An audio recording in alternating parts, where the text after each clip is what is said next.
نحمده ونصلي على رسوله الكريم اما بعد فاعوذ باللہ من الشیطان الرجیم بسم اللہ الرحمن الرحیم۔ محترم سامعین عزت احتشام، آج کا ہمارا موضوع نہایت اہم اور خوبصورت موضوع ہے، اور وہ یہ ہے کہ اولاد کا نافرمان ہونا یا اولاد نافرمان کیوں ہو جاتی ہے۔ یہ ایک ایسا مسئلہ ہے جس نے بے شمار گھروں کا سکون برباد کر دیا ہے۔ والدین اولاد کی پرورش میں اپنی جوانی، اپنا وقت، اپنا مال اور اپنا آرام قربان کر دیتے ہیں، لیکن جب یہی اولاد بڑی ہو کر والدین کی نافرمانی، والدین کی بے ادبی اور والدین کی دل آزاری کا سبب بن جائے تو والدین کا دل ٹوٹ جاتا ہے۔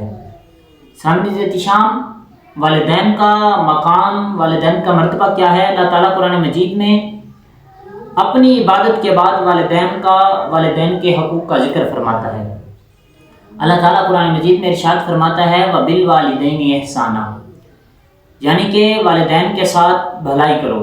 اور ایک اور مقام پر ارشاد فرمایا کہ انہیں اف تک نہ کہو، انہیں جھنکو نہیں، ان سے عزت و احترام کے ساتھ بات کرو۔ غور کیجئے، اللہ تعالیٰ نے صرف مارنے یا گالی دینے سے نہیں روکا بلکہ اف کہنے سے بھی منع فرمایا ہے۔ اور والدین کی قربانیاں کیا ہیں؟ والدین ایک ماہ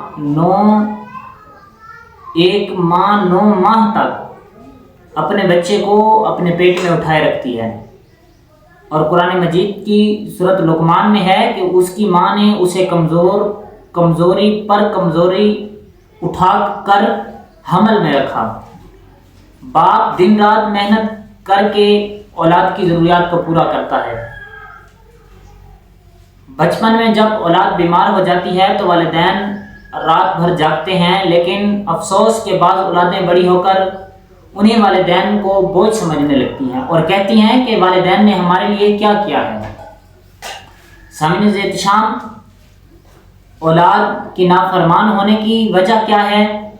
والدین سے اونچی آواز میں بات کرنا، والدین کی بات نہ ماننا، والدین کو آگے سے جواب دینا اور والدین کی بے عزتی کرنا، ان کے ساتھ برے رویے کے ساتھ پیش آنا، والدین کے خرچ سے، ان کے نان و نفقے سے انکار کرنا، والدین کو تنہا چھوڑ دینا، والدین کے ساتھ غصے سے بات کرنا، والدین کے لیے دعا نہ کرنا، یہ تمام اعمال والدین کی نافرمانی کا سبب ہیں اور نافرمانی میں شامل ہیں۔ اور والدین کی نافرمانی ایک کبیرہ گناہ ہے۔ ہاں، یہ ایک کبیرہ گناہ ہے۔ حضرت ابو ہریرہ رضی اللہ تعالیٰ عنہ سے روایت ہے کہ نبی پاک صلی اللہ علیہ وسلم نے فرمایا کہ کیا میں تمہیں سب سے بڑے گناہ کے بارے میں نہ بتاؤں؟ صحابہ کرام نے عرض کیا کیوں نہ یا رسول اللہ؟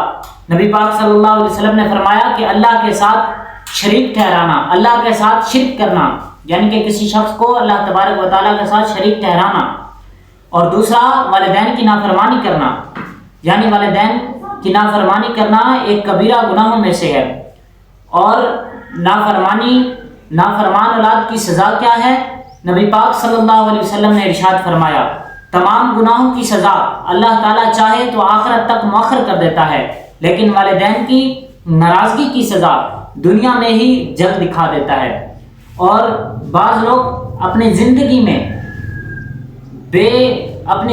میں ہی ذلت، بے سکونی اور پریشانیوں کا شکار ہو جاتے ہیں۔ بعض لوگ اپنی زندگی میں ہی ذلت، بے سکونی اور پریشانیوں کا شکار ہو جاتے ہیں۔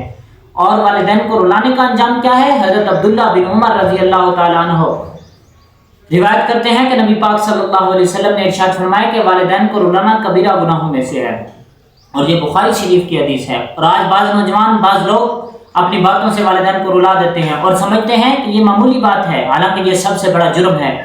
اور والدین کی رضا اللہ کی رضا ہے۔ نبی پاک صلی اللہ علیہ وسلم نے ارشاد فرمایا اللہ کی رضا والد کی رضا ہے، اور اللہ کی ناراضگی والد کی ناراضگی ہے۔ اگر کوئی شخص دنیا کی کامیابی، رزق میں برکت اور آخرت کی بھلائی چاہتا ہے تو وہ والدین کو راضی رکھے۔ حضرت اویس کرنی رحمۃ اللہ علیہ، حضرت اویس کرنی یہ کون ہیں؟ یہ صحابی ہونے کے ان کو شرف نہ ملا، لیکن والدہ کی خدمت کی وجہ سے اتنا بلند مقام ملا کہ نبی پاک صلی اللہ علیہ وسلم نے حضرت عمر رضی اللہ تعالیٰ عنہ کو فرمایا کہ اویس کرنی سے دعا کروایا کرو، یہ والدین کی خدمت کا عظیم صلہ ہے کہ میری امت کے لیے حضرت اویس کرنی سے دعا کروایا کرو۔ کیونکہ وہ اپنی والدہ مائدہ کی خدمت کرتے تھے، اور یہ والدین والدہ کی خدمت کا صلہ ہے۔ اور نافرمانی کے اسباب کیا ہیں کہ ہمارے معاشرے میں اولاد اپنے والدین کی نافرمان ہے، تو سب سے پہلی وجہ دینی تعلیم کی کمی ہے کہ جب اولاد کو دین سے دور رکھا جاتا ہے، دین نہیں سکھایا جاتا، تو وہ والدین کے حقوق سے ناواقف ہوتی ہے اور وہ والدین کی نافرمانی کرتی ہے۔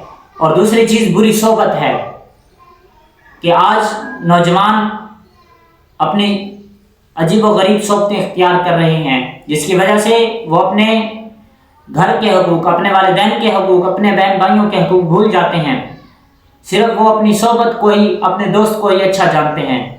اور سوشل میڈیا کا غلط استعمال، موبائل کا غلط استعمال اور تکبر، جب انسان مال عہدے کی وجہ سے خود کو بڑا سمجھنے لگتا ہے تو والدین کی قدر کم ہو جاتی ہے۔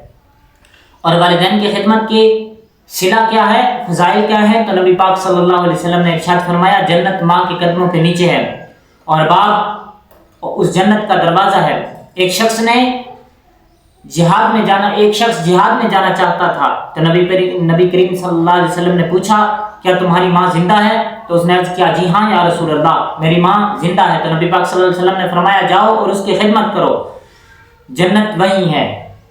اور موجودہ دور میں ہم دیکھتے ہیں کہ آج بعض والدین اولڈ ہوم میں چھوڑ دیے جاتے ہیں، بعض اولادیں والدین کا فون تک نہیں اٹھاتی، بعض والدین اپنی اولادوں کے ہوتے ہوئے تنہائی کی زندگی گزار رہے ہیں۔ یہ اسلامی تعلیمات کے، یہ اسلامی معاشرے کے اور یہ اسلامی نظام کے خلاف ہے۔ اور والدین کی نافرمانی سے بچنے کے طریقے کیا ہیں کہ والدین کا احترام کریں، ان کے سامنے ادب سے بیٹھیں اور نرم لہجے سے بات کریں، ان کے لیے دعا کریں اور ان کی ضروریات کو پورا کریں، ان کے مشورے کو اہمیت دیں، ان کی خدمت کو سعادت سمجھیں اور ان کے انتقال کے بعد ایصال ثواب کا اہتمام کریں۔ اور والدین کے لیے بھی ضروری ہے کہ وہ اپنی اولاد کو دینی تربیت سکھائیں، نماز کی پابندی سکھائیں، قرآن سے جوڑیں، خود بھی اچھا کردار اپنائیں اور اولاد کو بھی اچھا کردار اپنانے کی نصیحت کریں، کیونکہ اچھی تربیت اچھی اولاد پیدا کرتی ہے۔ محترم سامعین ذی احتشام، یاد رکھیں ماں باپ اللہ تعالیٰ کی بہت بڑی نعمت ہے۔ جس کے گھر میں والدین موجود ہوں وہ گھر رحمتوں کا خزانہ ہے۔ ان کی قدر کریں، ان کی خدمت کریں، ان کے لیے دعا کریں، ان کے دل کو نہ دکھائیں۔ آج اگر ہم اپنے والدین کے ساتھ اچھا سلوک کریں گے، ہم اپنے والدین کے ساتھ اچھا برتاؤ کریں گے، ہم اپنے والدین کی خدمت کریں گے، تو کل ہماری اولادیں ہماری خدمت کریں گی، ہماری فرما بردار ہوں گی، ہمارے ساتھ اچھا سلوک کریں گی۔ تو سامعین ذی احتشام، اللہ تبارک و تعالی ہمیں اپنے والدین کا فرما بردار بنائے، ان کی خدمت کرنے کی توفیق عطا فرمائے اور والدین کی دعاؤں سے ہماری دنیا اور آخرت کو سنوار دے۔ وما علینا الا البلاغ المبین۔